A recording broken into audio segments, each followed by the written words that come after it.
ഹോട്ടലാണെന്ന് കരുതി ബാർബർ ഷാപ്പിൽ ചെന്ന ഒരാൾ കഴിക്കാൻ എന്തുണ്ട്. ഈ വാക്കുകൾ കേൾക്കുമ്പോൾ നമുക്കറിയാം ബാർബർ ഷാപ്പിനെ പറ്റിയുള്ള ഏറ്റവും നല്ല ഒരു കോമഡിയാണത്. പക്ഷേ ഒരു കാര്യം ഞാൻ സമ്മതിക്കാതെ തരമില്ല, കേരളത്തിൽ പ്രബുദ്ധമായ രാഷ്ട്രീയ ചർച്ച നടക്കുന്നതിൽ ഒരു പ്രധാന പങ്ക് എല്ലാ ബാർബർ ഷാപ്പുകളിലും ഉണ്ട്. എന്താ ചേട്ടൻ്റെ പേരെന്താ? കേരളകുമാറാ? എൻ്റെ ദൈവമേ, ഇന്നും വെട്ടാൻ കിട്ടിയ ആളുകൊള്ളല്ലേ. കേരളത്തിൻ്റെ സ്വന്തം പുത്രനാണ്. ചേട്ടാ ഒരു ചോദ്യം ചോദിച്ചോട്ടെ. അതായത് അബ്ദുള്ളക്കുട്ടിയിലൂടെ പിടിച്ച മണ്ഡലം, അബ്ദുള്ളക്കുട്ടി അങ്ങോട്ട് പോയപ്പോൾ നഷ്ടപ്പെട്ട ഈ മണ്ഡലം ശ്രീമതി ടീച്ചറിലൂടെ തിരിച്ചു പിടിക്കാനാണോ ശ്രമിക്കുന്നത്? തിരിച്ചു പിടിക്കണ്ടേ നമുക്ക്? തിരിച്ചു പിടിക്കുമോ? പിന്നെന്താ, നാടൻ പാട്ട് പാടിയിട്ടാണോ? എല്ലാ നാടൻ പാട്ടത്തിന് നാറ് കെട്ടിട്ട ഡാൻസ് കളിക്കോ? അല്ലെങ്കിൽ പിന്നെ പിള്ളേർ ക്ലാസ് എടുത്തിട്ടോ? അല്ല, ഈ ശ്രീമതി ടീച്ചർ നല്ല ഡാൻസ് ഒക്കെ കളിച്ചായിരുന്നു. പിന്നെ ഈ കഴിഞ്ഞ പ്രാവശ്യമുള്ള MP പിന്നെ യാതൊരു വികസനം ഇവിടെ കാണുന്നില്ല. ഒരു വികസനം കാണിച്ചു? ഒരു വികസനമില്ല. ഈ സുധാകരൻ വികസിപ്പിച്ച അബ്ദുള്ളക്കുട്ടീനെ. ഒരു മിനിറ്റ്, സുധാകരൻ സാറ് മത്സരിക്കാൻ തയ്യാറായില്ല, പരാജയഭീതി മൂലമാണെന്നൊരു റിപ്പോർട്ടുണ്ടായിരുന്നു, ശരിയാണോ? അല്ല, സുധാകരൻ മത്സരിക്കുന്നില്ല എന്ന് പറയാൻ കാരണം സംസ്ഥാന രാഷ്ട്രീയത്തിൽ കൂടുതൽ ശ്രദ്ധ ചെലുത്തുന്നതിന് വേണ്ടിയാണ്. അദ്ദേഹത്തിന് 5 കൊല്ലത്തെ എടുത്തു നോക്കിയാൽ അദ്ദേഹം ഈ നാട്ടിൽ ഒരുപാട് സാധാരണക്കാരായ ജനങ്ങളുടെ ദൈനംദിന പ്രശ്നങ്ങളിൽ ഇടപെടേണ്ടി വന്നിട്ടുണ്ട്. ഏറ്റവും വലിയ ഉദാഹരണം എന്ന് പറഞ്ഞാല് കണ്ണൂരിൽ സാധാരണക്കാരായ ജനങ്ങളിൽ സ്ഥിരമായിട്ട് പോലീസ് സ്റ്റേഷനിൽ എത്തുന്നവരുണ്ട്. പല സന്ദർഭങ്ങളിലും TV-ലെല്ലാം നമ്മൾ പരിചയപ്പെടുന്നത് സുധാകരൻ സാറ് ഈ MP പോലീസ് സ്റ്റേഷനിൽ പോയിട്ട് കറക്കടാ നിന്റെ തൊപ്പി വെച്ച് ചാടി ആ രീതിയിലെല്ലാം നമ്മൾ കാണാറുണ്ട്.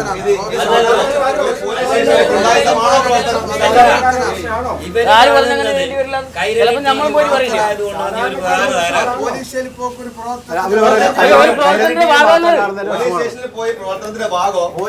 പോയിട്ട് പ്രവർത്തകനെ ലോക്കപ്പിലിട്ടെന്ന് അറിഞ്ഞാൽ MP പോയിട്ട് CPM പോയിട്ട് പോലീസ് സ്റ്റേഷനിൽ നിരാഹാരപ്രദമായിരിക്കുന്നു. MP പോയിട്ട് ആ പ്രവർത്തകനെ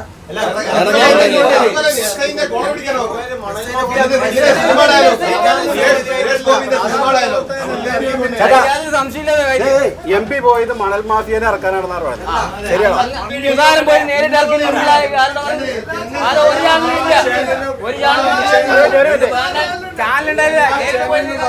ഒരു മിനിറ്റ്, ഒരു സാധാരണക്കാരായ പ്രവർത്തകനെ എന്തിന്റെ പേരിലായാലും പോലീസ് സ്റ്റേഷനിൽ അറസ്റ്റ് ചെയ്ത് മജിസ്ട്രേറ്റിന്റെ മുമ്പിൽ ഹാജരാക്കാതെ വസ്ത്രങ്ങളും കഴിച്ച് ലോക്കപ്പിൽ കിടത്തിയാൽ ഒരു പൊതുപ്രവർത്തകൻ അവൻ സാധാരണക്കാരനോട് പ്രതിപത്തി ഉണ്ടെങ്കിൽ അവിടെ പോകണം. മുഖ്യമന്ത്രിയെ കല്ലെറിഞ്ഞ കേസില് ഈ YFI പ്രവർത്തകനെ പിടിച്ചപ്പോ പോലീസ് സ്റ്റേഷന്റെ പിന്നെ ഗേറ്റ് ചാടിക്കടന്ന് പോയിട്ട് ഇറങ്ങിക്കൊണ്ടുപോയ വിദ്വാന്മാരല്ല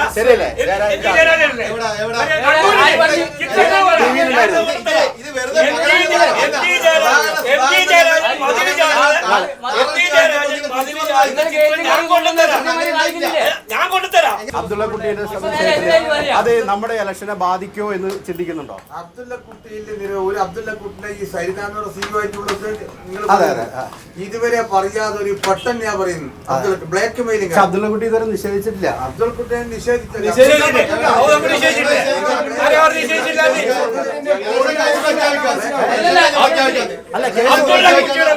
മാനനഷ്ടത്തിന് കേസ് കൊടുക്കാലോ? കൊടുത്തിട്ടില്ല.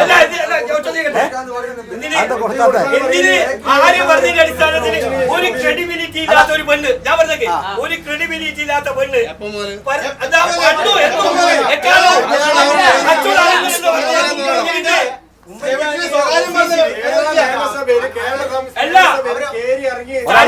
ക്രെഡിബിലിറ്റി അറിയണമെങ്കിൽ അച്യുതാനന്ദനോട് ചോദിച്ചാൽ മതി, പറഞ്ഞുതരൂ.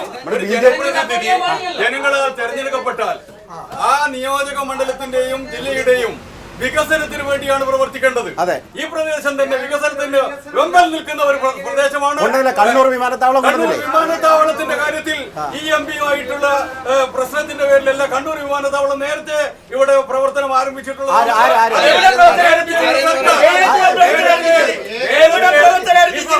എയർപോർട്ട് അതോറിറ്റി ഓഫ് ഇന്ത്യ അനുവാദം പോലും എടുക്കാത്ത ഒരു സ്ഥലത്ത് അച്യുതാനന്ദന്റെ മന്ത്രിസഭ കാലാവധി പൂർത്തിയാക്കാൻ പോയിട്ട് ഒരു ഉദ്ഘാടനം വെച്ച് ഉദ്ഘാടനം വിളിക്കാൻ കഴിയുക? എല്ലാ അവകാശവാദവും പറഞ്ഞുകൊണ്ട് 8 കാലി മമ്മുഞ്ഞിന്റെ ഞാൻ പറഞ്ഞുതരാം. കേന്ദ്ര ഗവൺമെന്റിനോട് ആവശ്യപ്പെട്ട സെല്ലിനോട് ആവശ്യപ്പെട്ട അർഹമായ തുക 20,46,00,000. ലഭിച്ച തുക 12,96,00,000. 11,3. കേൾക്കട്ടെ.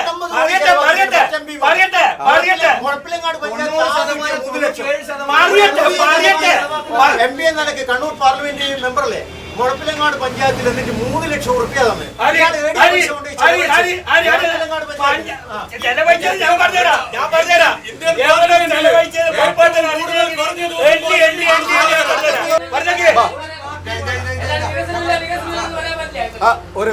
ഇവിടെ നട്ടം തിരിയത് ഒരു പാർട്ടി ഉണ്ടാകുമ്പോൾ വികസനം രാഷ്ട്രീയം പാടില്ല.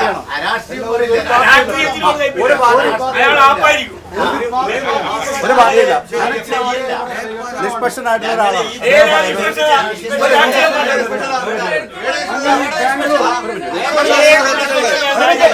സാധാരണക്കാർക്ക് പറയാൻ അവസരം കൊടുക്കും. ഇവിടെ ബാംഗ്ലൂർ, മദ്രാസ്, മറ്റുള്ള റോഡുകളും മറ്റും നമ്മൾ കണ്ടിട്ടുണ്ടെങ്കിൽ എല്ലാം കൊണ്ട് അടിപൊളി റോഡുകളാണ്. ഈ കേരളം കട്ടുമുടിക്കുന്നു. അത് ശരി. അതാ നടക്കുന്നത് ഇവിടെ ഏറ്റവും. അതുകൊണ്ട് ഇങ്ങനത്തെ യുവാക്കളെ ഇവിടുത്തെ നമുക്ക് രാഷ്ട്രീയം കൊണ്ട് നമ്മളെല്ലാം കൊണ്ട് പൊരുതി കൂട്ടി. ഇനി നമുക്ക് ഒരു പാർട്ടിയോടെ എവിടെ വർക്ക് ചെയ്യും? ഒറ്റ വാക്ക് മാത്രം. എവിടെ വികസനം. ഒരു പോയിന്റ് എന്താ വെച്ചാൽ ഇന്ത്യ രാജ്യത്ത് ഇപ്പോ കേരളം മാത്രം പാർലമെന്റ് ഒരു മെമ്പറെ അല്ല തെരഞ്ഞെടുപ്പുമായി ബന്ധപ്പെട്ട് ചർച്ച ചെയ്യുമ്പോൾ വലിയ അഴിമതി നടന്നിട്ടുണ്ട്. അതുപോലെ മറ്റ് പിന്നെ കൽക്കരി പാടം അതുപോലെ അഴിമതികളാണ്. ഗൾഫിന്റെ കാര്യം പറഞ്ഞില്ലേ? ഗൾഫിലെ ഒരു മലയാളി വ്യവസായിയായ പിന്നെ തൃശ്ശൂർക്കാരനായ പിന്നെ എന്താണ് ഗൾഫാർ മുഹമ്മദ് അലി ഇപ്പൊ ഏടിയുള്ള എന്താ സംഭവം? അവിടുത്തെ ഉദ്യോഗസ്ഥന്മാർക്ക് അഴിമതി 21.5 കോടി ഉറുപ്പികൾക്ക് തുല്യമായ സംഖ്യ പ്രോജക്റ്റിന് വേണ്ടി കൈക്കൂലി കൊടുത്തിട്ടുണ്ട്.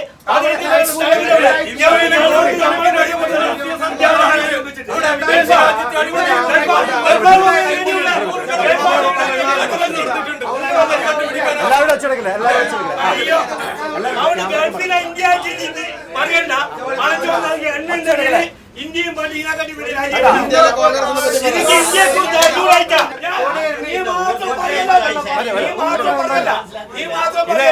വേലിയുമ കടന്നെടുത്തു തോളത്തിട്ട മാതിരിയായി പോയി. ചേട്ടൻ സംസാരിക്കുന്നത് ഓക്കെ, നല്ല അഭിപ്രായം. ശരി ശരി. നമ്മള് സംസാരിച്ചു വന്നത് തെരഞ്ഞെടുപ്പുമായിട്ടുള്ള വിഷയമാണ്. അവിടെ അതിന്റെ ഇടയ്ക്ക് വന്ന ആള് പറഞ്ഞത് രാഷ്ട്രീയമേ വേണ്ട എന്നാണ് പറഞ്ഞത്. അത് നമുക്ക് അംഗീകരിക്കാൻ എന്തായാലും പറ്റില്ല. അദ്ദേഹം പറഞ്ഞതിന് തെറ്റൊന്നുമില്ല. കാരണം അയാൾ ഇപ്പൊ അടുത്ത കാലത്തായിട്ട് കാണുന്നത് കേന്ദ്രത്തിലും കേരളത്തിലും നടന്നുകൊണ്ടിരിക്കുന്ന വമ്പിച്ച അഴിമതിയാണ്. ഇലക്ട്രിസിറ്റി പ്രോജക്ടുകൾ ഉണ്ടാക്കാൻ വേണ്ടിട്ട് സംസ്ഥാന ഗവൺമെന്റുകൾ കനഡയിൽ പോയിട്ട് LNC രാവിലെയും തൊട്ടിട്ട്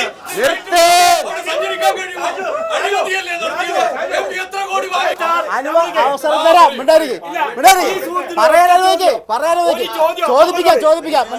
ചോദിപ്പിക്കാം. അതെ, ഒരു കാര്യം ഞാൻ പറഞ്ഞേക്കാം. നിങ്ങളിത് വീട്ടിൽ നിന്ന് എഴുതി തയ്യാറാക്കിയ പ്രസംഗിക്കാനുള്ള സ്ഥലമല്ല. ചോദിക്കേ. ഇന്ത്യയുടെ 67 കൊല്ലത്തെ ചരിത്രം എടുത്ത് നോക്കിയാൽ പട്ടാളക്കാരന്റെ ശവം കൊണ്ടാണ് ശവപ്പെട്ടി വിറ്റ് തിന്ന ചരിത്രം ഏതെങ്കിലും രാഷ്ട്രീയ പ്രസ്ഥാനത്തിലില്ല. BJP-ക്കല്ലാതെ. ഞാൻ പറയാം മറുപടി. ഇന്ത്യയിൽ ആദ്യമായിട്ട് ഒരു പട്ടാളക്കാരൻ മരിച്ചാൽ അവന്റെ മൃതശരീരം സുരക്ഷിതമായി അതിന്റെ വീട്ടുകാർക്ക് അച്ഛനും അമ്മക്കും എത്തിച്ചു കൊടുക്കുന്ന ഒരു സംവിധാനം വാജ്പേയി സർക്കാർ മാത്രമാണ് ഉണ്ടാക്കിയത്.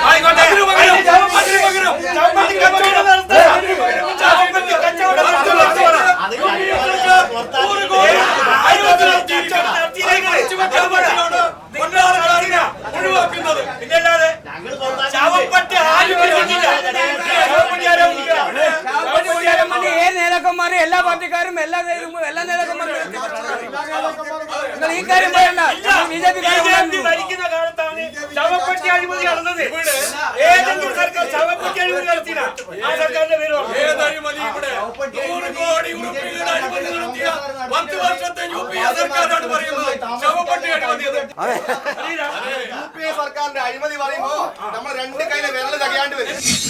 എൻ്റെ അമ്മോ, എന്തൊരു ചൂടുള്ള ചർച്ച. ഇവരെല്ലാവരോടും എന്നെ പൊരിച്ച് തിന്നും. അത് കാരണം ഹാവ് എ ഷോർട്ട് ബ്രേക്ക്. എൻ്റെ ഇടയ്ക്ക് താടി പിടിച്ചു തരാം കേട്ടോ.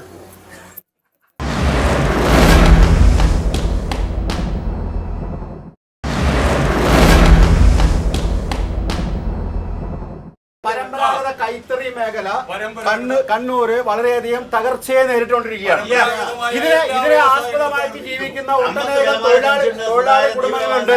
ആ തൊഴിലാളി കുടുംബങ്ങളുടെ ഉന്നമനത്തിന് വേണ്ടിയിട്ട് മാറി മാറി വന്ന MP-മാർ ആരെങ്കിലും എന്തെങ്കിലും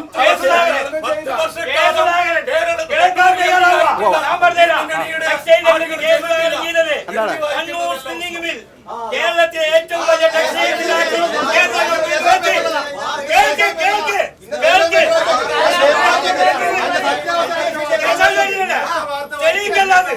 കേരള ഗവൺമെന്റിന്റെ ടെക്സ്റ്റൈൽ കോർപ്പറേഷൻ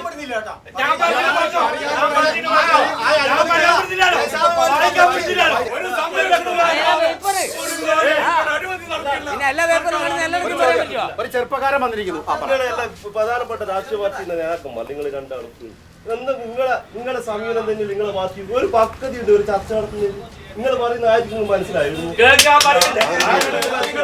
താങ്കളുടെ ഒരു കാഴ്ചപ്പാടിൽ ആർക്കാണ് കേന്ദ്രത്തിൽ അധികാരത്തിൽ വരാൻ അവസരമുള്ളത്? കേന്ദ്രത്തിൽ അധികാരത്തിൽ വരാൻ കോൺഗ്രസ് അല്ലാണ്ട് ഒരാൾക്കില്ല. അരി എത്ര എന്ന് ചോദിക്കുമ്പോൾ പറഞ്ഞാൽ ഇത് പറയില്ല. കേരളം വലിയ അർഹത കോൺഗ്രസിനെ ഉള്ളൂ. കോൺഗ്രസിനെ ഉള്ളൂ. അർഹതയുള്ളൂ ശരി, പക്ഷെ വരാൻ സാധ്യതയുണ്ടോന്ന് ഞാൻ ചോദിച്ചു. അത് പറയാൻ പറ്റില്ല.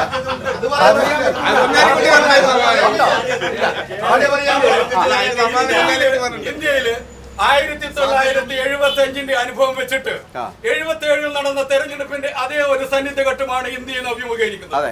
10 വർഷക്കാലത്തെ UPA ഭരണം ഇന്ത്യയിലെ സാധാരണ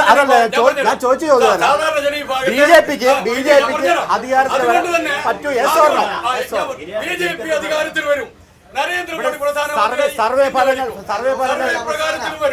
ഫലങ്ങൾ പറയുന്നത് 223 സീറ്റോളം കിട്ടുള്ളൂ. വേറെ ആരും പിന്തുണച്ചില്ല. എങ്ങനെ സർക്കാർ ഉണ്ടാക്കും? സർക്കാർ ഇന്ത്യ ഭരിക്കും. അതെങ്ങനെ സർക്കാർ ഉണ്ടാക്കും?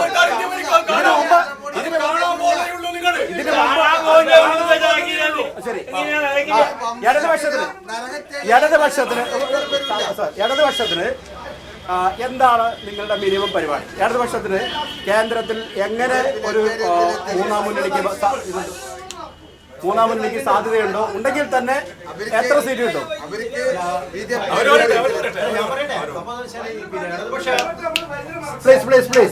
ഇടതുപക്ഷം നിലക്ക് ഒരു മുന്നണി സംവിധാനം ഇന്ത്യക്കകത്ത് ഇല്ല. പക്ഷെ കുറെ പാർട്ടികളുടെ ഒരു ഏകോപനം ഉണ്ടാക്കി.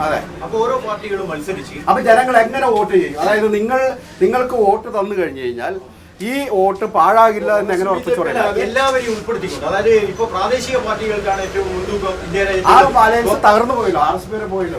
അല്ല, അങ്ങനെയല്ല. ഈ കേരളത്തിലല്ലേ ഞാൻ പറയുന്നത്, ഇന്ത്യ രാജ്യത്ത് പ്രാദേശിക പാർട്ടികൾക്കാണ് ഇന്ന് കുറച്ച് സാധ്യത കാണുന്നത്. ഓരോ സംസ്ഥാനം എടുത്ത് പരിശോധിക്കും. ഇപ്പൊ കോൺഗ്രസിനും BJPക്കും സാധ്യതയില്ല. ഇപ്പൊ കോൺഗ്രസിന്റെ ആളുകൾ തന്നെ പറഞ്ഞു കഴിഞ്ഞ്, പിന്നെ ചിദംബരം ഉൾപ്പെടെ പറഞ്ഞു കഴിഞ്ഞു സാധ്യതയില്ല. അതുപോലെ BJPയെ സംബന്ധിച്ച് ഒരു 3-4 സംസ്ഥാനം മാത്രമാണ് BJPയുടെ കയ്യിലുള്ളത്.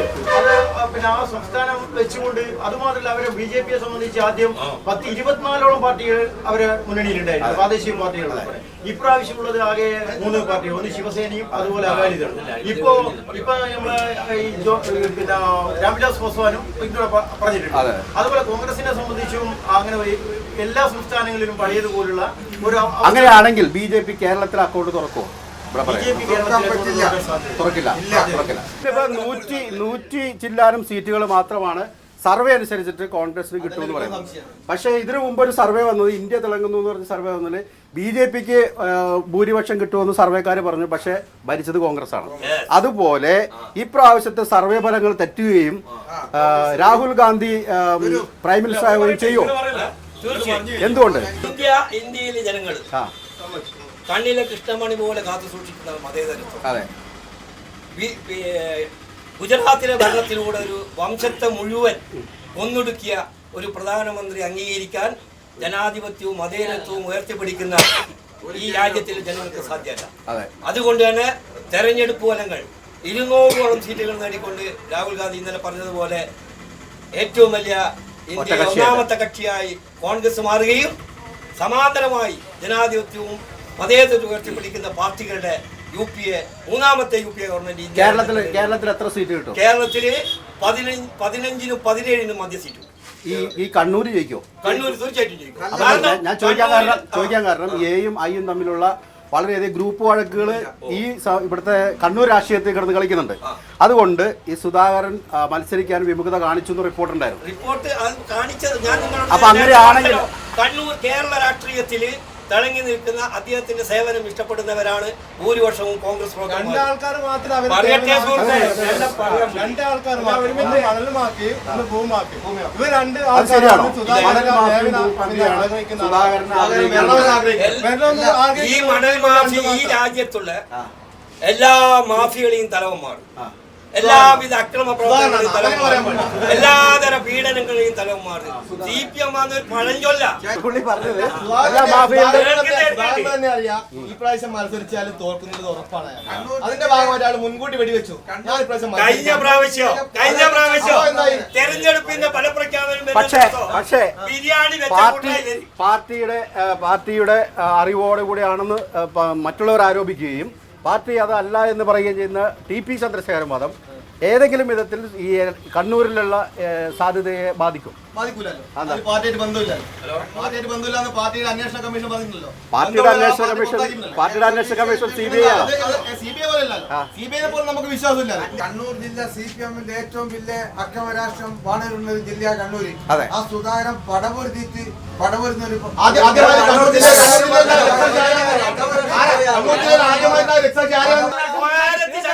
മാർസിസ്റ്റ് സഖാക്കന്മാരെ കൊന്ന ഭാഷ കെട്ടിപ്പിടിക്കാൻ കഴിയുന്നവർക്ക് പാർട്ടിയിൽ പ്രവർത്തനം ശരിയല്ല.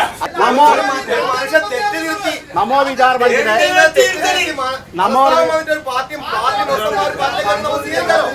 സുധാകരന്റെ കാലഘട്ടത്തിൽ അദ്ദേഹം DCG പ്രസിഡന്റ് ആയിരിക്കുന്ന കാലത്തിൽ കോൺഗ്രസുകാരന്റെ കൈകൊണ്ട് മരിച്ച രണ്ട് CPM-കാരുടെ പേര്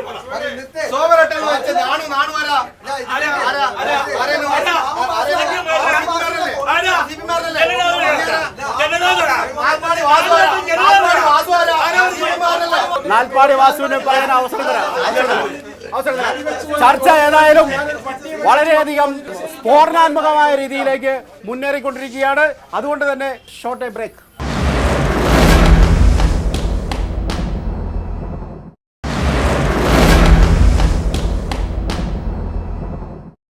ഇപ്പൊ ഇത് കണ്ടുകൊണ്ടിരിക്കുന്ന ജനങ്ങൾ ഒരു കാര്യം ശ്രദ്ധിച്ചിട്ടുണ്ട്. ഇവരെല്ലാം തെരഞ്ഞെടുത്ത് വിട്ട് കഴിഞ്ഞാൽ പാർലമെന്റിൽ ഇതായിരിക്കില്ലേ ബഹളമെന്ന് ഇല്ലേ? ഒരു കാര്യങ്ങൾ നിയമനിർമ്മാണ സഭയിൽ പോലും ഇതുപോലെ ഒച്ചയെടുത്ത് കഴിഞ്ഞാൽ ഒരു കാര്യം നടക്കില്ല. കുളം കടവ് മമ്മാക്കുന്ന റോഡുണ്ട്.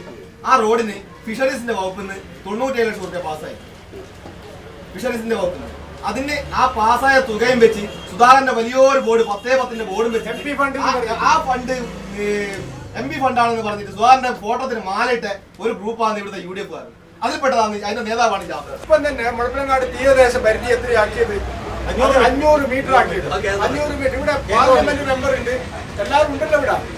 കേന്ദ്ര സർക്കാരിന്റെ നിയമപ്രകാരമാണ് 500 മീറ്റർ പരിധി, പരിസ്ഥിതി നിയമപ്രകാരം, അതായത് തീരദേശ പരിധി 500 മീറ്റർ ആക്കി.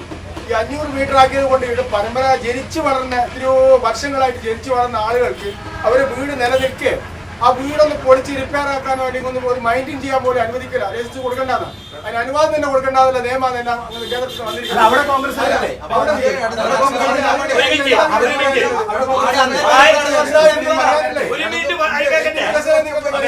ഇവിടുത്തെ സാധാരണ ഇവിടുത്തെ ആളുകൾക്ക് അവിടെ സുരക്ഷിതത്വം കിട്ടാത്ത ഒരു സാഹചര്യമാണുള്ളത്. ഈ കടലോരത്ത് വികസന സാധ്യത ഇദ്ദേഹം പറഞ്ഞതുപോലെ മീറ്ററിന്റെ വ്യത്യാസം പുതുതായി കടന്നു വരുന്ന ഇവിടുത്തെ ആളുകളല്ലാത്ത ആളുകൾക്ക് ഇവിടുത്തെ ആളുകളെ പുറന്തള്ളപ്പെടുന്ന ഒരു സമീപനമാണ് സ്വീകരിക്കുക. അതാണ് വികസനം. അപ്പാടിനോടും ആഫ്രിക്കയോടും ചോദിക്കാം, നിങ്ങള് BJP-ക്കും കോൺഗ്രസിനും പിന്നെ അതിലായി ഒരു മുന്നണി കെട്ടിപ്പടുത്തിട്ടുണ്ട്. അപ്പൊ അധികാരത്തില് BJP-നെ അകറ്റി നിർത്താൻ നിങ്ങളും കോൺഗ്രസ് ഒപ്പില്ല ഒന്നുകൂടി. അപ്പൊ ജനങ്ങളെ മുമ്പിൽ നിങ്ങൾ അവതരിപ്പിക്കുന്നത് കോൺഗ്രസ് വിരുദ്ധ വോട്ടുകളാണ് നിങ്ങളെ പെട്ടിയിൽ വിടുക. ഇലക്ഷൻ കഴിഞ്ഞിട്ട് നിങ്ങൾ രണ്ടും കൂടി ഒന്നാവും. അപ്പൊ ആ വിരുദ്ധ വോട്ടുകളെല്ലാം കൂടി നിങ്ങൾ സോണിയാഗാന്ധിക്ക് അടിയറ വെക്കുവോ എന്നുള്ളതാണ് എന്റെ ചോദ്യം. അല്ല, ഇതിലിപ്പോ പിന്നെ പ്രാദേശിക പാർട്ടികൾ എന്ന നിലയ്ക്ക് 13 പാർട്ടികൾ പ്രാദേശിക കക്ഷി എന്ന നിലയ്ക്ക് ഏകദേശം ഭരിക്കേണ്ട ഭൂരിപക്ഷം നിൽക്കുന്നത് തന്നെയാണ് പിന്നെ ഇടതുപക്ഷ പാർട്ടികൾ വിശ്വസിക്കുന്നത്. അപ്പൊ ഇത് സ്വാഭാവികമായും മൂന്നാം മുന്നണിക്കാണ്. മൂന്നാം മുന്നണിക്ക് ഭരിക്കേണ്ട ഭൂരിപക്ഷം കിട്ടും എന്ന് തന്നെയാണ് പ്രതീക്ഷിക്കുന്നത്. പ്രാദേശിക പാർട്ടികൾ പ്രാദേശിക പാർട്ടികൾ ആകെ 3 സംസ്ഥാനങ്ങളിലുള്ളൂ ഈ മൂന്നാം മുന്നണി. ഇപ്പൊ BJPക്ക് ആകെ ഒരു 4 സംസ്ഥാനം ആണ് പിന്നെ പറയാൻ പറ്റും. അവര് മുന്നണി ഉണ്ടല്ലോ. അല്ല മുന്നണി എന്ന് പറയുന്നത് ഞാൻ നേരത്തെ പറഞ്ഞ പോലെ മൂന്നോളം പാർട്ടി സംഘടിതമായ 4 സംസ്ഥാനമല്ല ഇന്ത്യയിൽ BJP ഉള്ളത്. അല്ല പറഞ്ഞ ഇത് ഞാൻ പറയട്ടെ എന്നിട്ട് എന്ന് പറഞ്ഞാല് അല്ല ഈ ഇവിടെ നമുക്ക് കേരളത്തിലും ബംഗാളിലും ത്രിപുരയിലും കൂടി എത്ര സീറ്റുകൾ കിട്ടാൻ സാധ്യതയില്ല? ഒരു 10-40 സീറ്റ് സഖാവ് അച്യുതാനന്ദൻ ഭരിച്ച 5 കൊല്ലം ആ. കണ്ണൂർ ജില്ലയിൽ ആ. കേരളത്തിലെ മുഖ്യമന്ത്രിയുടെ ദുരിതാശ്വാസ ഫണ്ടിൽ നിന്നും നൽകിയത് 1,42,00,000 ഉറുപ്പിക മാത്രം. ആരും പറയല്ലേ പിന്നെ ഉമ്മൻചാണ്ടി കാര്യം മുതൽ കഴിഞ്ഞ മാസം 30-ാം തീയതി വരെ വിവരാവകാശ നിയമപ്രകാരം എനിക്ക് കലക്ടർ തരുന്ന തീയതി വരെ 14,86,00,000 ഉറുപ്പിക ഉമ്മൻചാണ്ടി അനുവദിച്ചു. ഈ മുളപ്പിലങ്ങാട് മാഹി ബൈപ്പാസ് ഒരു റോഡുണ്ട്. 10-25 കൊല്ലായി എത്രയോ ആളെ കുടുംബത്തിൽ ഒരാൾ വീടുണ്ട് അന്ന് നശിപ്പിച്ചിട്ട് ഇപ്പൊ ആ റോഡിനെ പറ്റി ഇങ്ങനെ എന്താ പറയണ്ടേ? സബ്ജക്റ്റ് മാറ്റണം.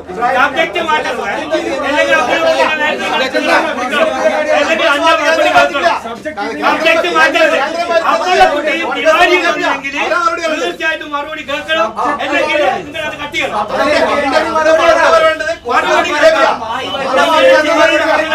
പോയാൽ പോലെ ഒരാൾ കയറി വന്നിട്ട് അത് കഴിയട്ടെ.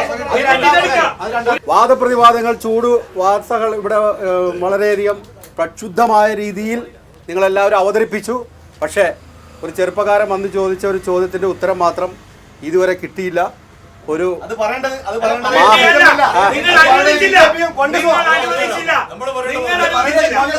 അതിന് മറുപടി പറയണത് കോൺഗ്രസ് അല്ല, മുസ്ലിം ലീഗുകാരൻ പറയണം. കാരണം പൊതുമരാമത്ത് വകുപ്പുമായിട്ട് ബന്ധപ്പെട്ട കേസാണ്. മായി ബൈപ്പാസിന് വേണ്ടി കുടിയൊഴിപ്പിക്കപ്പെട്ട ആ പദ്ധതി ഇപ്പോഴും മരവിച്ച് നിൽക്കുകയാണ്.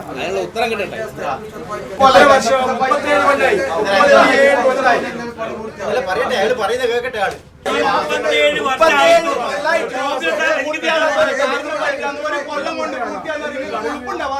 എന്റെ അമ്മു എന്തൊരു ചൂടുള്ള ചർച്ച.